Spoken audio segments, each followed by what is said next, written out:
Ma'am check bounce అంటే ఏంటి? Check bounce ఎలాంటి సందర్భంలో వేయొచ్చు? చెక్ బౌన్స్ అంటే ఏంటి అని అంటే, ఇప్పుడు నాకు నువ్వు ఒక 20,000 ఇవ్వాల్సి ఉండి నీ దగ్గర ఉన్న చెక్ నాకు ఇచ్చావు, మేడం మీరే వేసుకోండి బ్యాంక్లో అని. నేను ఆ 20,000 చెక్ డిపాజిట్ చేశాను, కానీ నీ అకౌంట్లో డబ్బు లేదు, ఆ 20,000 అది బౌన్స్ అయింది. ఆ బౌన్స్ అయిన తర్వాత రిటర్న్ మెమో వస్తుంది నాకు.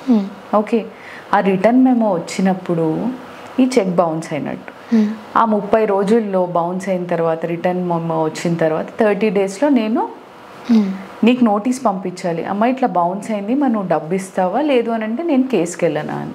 30 రోజుల తర్వాత కూడా నువ్వు నీ దగ్గర నుంచి ఏ రిప్లై రాలేదు, డబ్బు ఇవ్వలేదు, నేను అప్పుడు వెంటనే కోర్టుని అప్రోచ్ అవ్వచ్చు, చెక్ బౌన్స్ కేసు వేసుకోవచ్చు. Usually check bounce case 200 CRPC కింద వేస్తాము.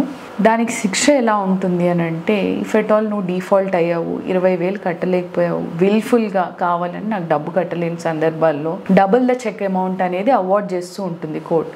20,000కి 40,000 విత్ ఇంట్రెస్ట్, బ్యాంక్ ఇంట్రెస్ట్ ఏదైతే ఉంటుందో అది పే చేయమని చెప్తుంది.